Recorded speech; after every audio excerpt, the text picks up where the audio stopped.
2011 সালে বদল হয়েছিল, বদলা নেওয়া হয়নি, আর 2024-এ বদলা নেওয়া হবে।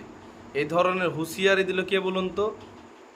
তৃণমূলের বিধায়ক নেত্রী লাভলি মৈত্র। এই সিপিআইএমের সুজনকে এবং সায়নকে নাম ধরে কিন্তু ভরাইষ্ট যে এই ধরনের অপমান করলো এবং এই ধরনের হুঁশিয়ারি দিল একজন জনপ্রতিনিধি, হ্যাঁ তৃণমূলের বিধায়ক।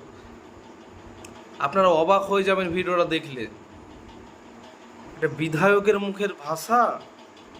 কেন হুঁশিয়ারি দিল সেটাও আপনাদেরকে বলি। এই যে আরজি কর কাণ্ডের প্রতিবাদ করেছিল, হ্যাঁ সেই প্রতিবাদ করার জন্য তাদেরকে আজকে হুঁশিয়ারির সম্মুখীন হতে হচ্ছে সায়নকে এবং সুজনকে। আপনার ভিডিওটা দেখুন কি আর হুঁশিয়ারি। সিপিআইএম সায়ন সুজনরা ঘুরে বেড়ায়, তার একটাই কারণ, বদল হয়েছিল, বদলা হয়নি। আজকে 2024-এ দাঁড়িয়ে আমরা এখান থেকে বলছি বদল তো 2011-তে হয়েছিল, 2024-এ বদলাও হবে। হবে তো? হবে তো?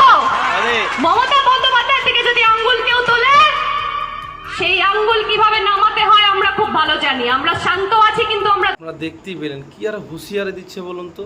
একেবারে সরাসরি একটা নেত্রীর মুখে এই ধরনের হুঁশিয়ারি তার নিচু তলার কর্মীগুলোকে লেলিয়ে দিচ্ছে আগামী দিনে ঝামেলা করার জন্য, আগামী দিনে সমাজটাকে বিগড়ে দেওয়ার জন্য এরকম করে কথা বলছে। ছি, মানুষ কাদেরকেই বা জনপ্রতিনিধি বানাচ্ছে ভাবতে অবাক লাগছে। তাদের এই ধরনের মস্তিষ্ক, এই ধরনের মানুষকে দিয়ে মানুষের বিভেদ সৃষ্টি করা বা এই যাতে ঝামেলা লেগে যায়, সুস্থ রাজ্যকে অসুস্থ করছে এই ধরনের কিছু মহিলা। হ্যাঁ আপনারা সকলেই জানেন তৃণমূলে তারাই টিকতে পারে যারা ঝামেলার সঙ্গে যুক্ত থাকে, রেপের সঙ্গে যুক্ত থাকে। হ্যাঁ তাদের প্রমোশন হয়, যারা হুঁশিয়ারি দিতে পারে তাদেরকে দাপটিয়া নেতা বলা হয়। কি অবস্থা আপনারা সকলেই জানেন, তৃণমূলের তারাই প্রমোশন পায় তাড়াতাড়ি। আবার আপনাদেরকে দেখাবো যে আমার লজ্জাজনক বিষয়, একটা সত্যিকার লজ্জাজনক বিষয় যে এই ধরনের একটা আরজিকার যে কাণ্ডের যে প্রতিবাদ সে শুধু সায়ন আর সুজন একা করেনি, কিন্তু এটা পুরো আমাদের পশ্চিমবাংলার মানুষ কিন্তু প্রতিবাদ করেছে। যারা হয়তো মিছিলে সামিল হতে পারেনি তারা হোয়াটসঅ্যাপের মাধ্যমে, ফেসবুকের মাধ্যমেও কিন্তু স্ট্যাটাস দিয়েও কিন্তু জানিয়ে প্রতিবাদ করেছে যারা যেতে পারেনি। আর এমনি ছাত্র আন্দোলন তো হচ্ছে, পুরো পশ্চিমবাংলা কাঁপছে। তো পশ্চিমবাংলা নয়, আমাদের বাইরে যে আশেপাশে যে ভিন রাজ্যগুলো আছে সেই রাজ্যতেও কিন্তু এটার প্রতিবাদ হচ্ছে। আচ্ছা এই ধরনের হুঁশিয়ারি দিচ্ছে শুধু প্রতিবাদ করার জন্য। আজকে এরা তো ভুল কিছু চায়নি, এরা শুধু অপরাধীর সাজা চেয়েছে। হ্যাঁ আপনাদের পার্টিকে তো কিছু বলেনি।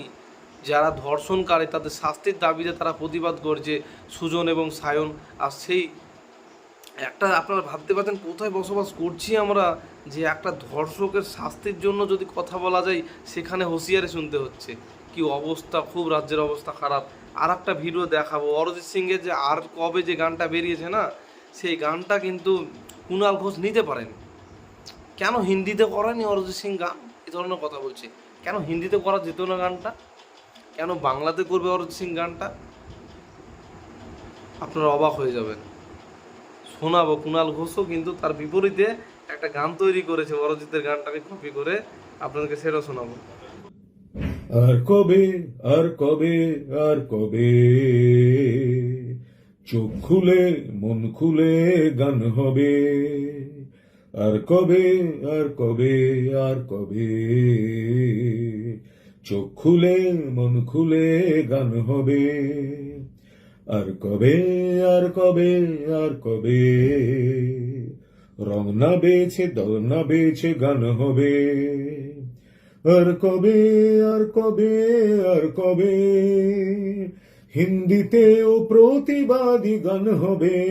আমি বলতে চাইছি কুণাল ঘোষকে যে আর কবে, আর কবে, আর কবে ছোটি চাটা কুণাল বাবুর বন্ধ হবে।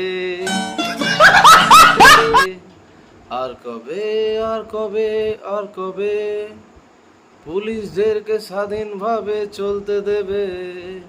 এটাই বলতে চাইছি কুণাল বাবুকে।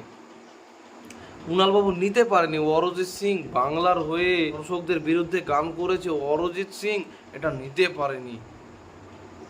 কুণাল বাবু নিতেই পারছে না। মানে দেখুন ধর্ষকদের বিরুদ্ধে যে গানটা করেছে অরিজিৎ সিং, আমরা গর্ব করছি, পুরো বাংলার মানুষ, পুরো ইন্ডিয়ার মানুষ হ্যাঁ গর্ব করছে যে বিষয়টাকে নিয়ে, যে ধর্ষকদের বিরুদ্ধে গিয়ে গান করেছে জাস্টিস পাওয়ার জন্য। কিন্তু অরিজিৎ সিং সেই গানের মাধ্যমে বুঝিয়ে দিয়েছে আমাদের কাছে সেটা গর্বের বিষয়। কেননা ধর্ষকদের বিরুদ্ধে গানটা করেছে। আর এই ধর্ষকদের বিরুদ্ধে যে গানটা করেছে অরিজিৎ সিং, সেটা কুণাল বাবু কিন্তু এই গানটা শুনলে তাই লুচির মতো ফুলে যাচ্ছে, একবারে ফুলে যাচ্ছে, পেটটা ফুলে যাচ্ছে। কেন হচ্ছে বলুন তো? আমরা তো খুশি, ধর্ষকদের বিরুদ্ধে গান করলে আমরা খুশি। আর এতে কুণাল বাবু কিন্তু খুশি না, এখানে বুঝতে পারছেন কি ঢোকানো আছে এর ভেতরে। তো আমি অবাক হয়ে যাচ্ছি এই অরিজিৎ সিংয়ের যে গানটা আপনারা অবশ্যই শুনেছেন, সেই গানটার মাধ্যমে যদি কোনো তৃণমূল কংগ্রেসের কোনো দলের কোনো রকম নাম নেওয়া হতো বা তা কোনো টার্গেট করে যদি এক লাইনে থাকতো, আমি এটার প্রতিবাদ করতাম। কিন্তু সত্যি বলছি, গানটা শোনার পর কোনো রাজনৈতিকভাবে কোনো রং নেই গানের ভেতরে। সেই গানটাকে নিয়েও কুণাল বাবু কত রকমের যে কথা বললো অরিজিৎ সিংকে নিয়ে, অবাক হয়ে যাবেন আপনারা। জঘন্য ভাষায় কিন্তু কিছু কিছু মন্তব্য করেছে গানটাকে নিয়ে। যেই গানের ভেতরে শুধু শাস্তিমূলক ধর্ষকদের বিরুদ্ধে গানটা আছে, সেই গানটাকে নিয়েও টানা হাতে রাখা হচ্ছে কুণাল বাবু।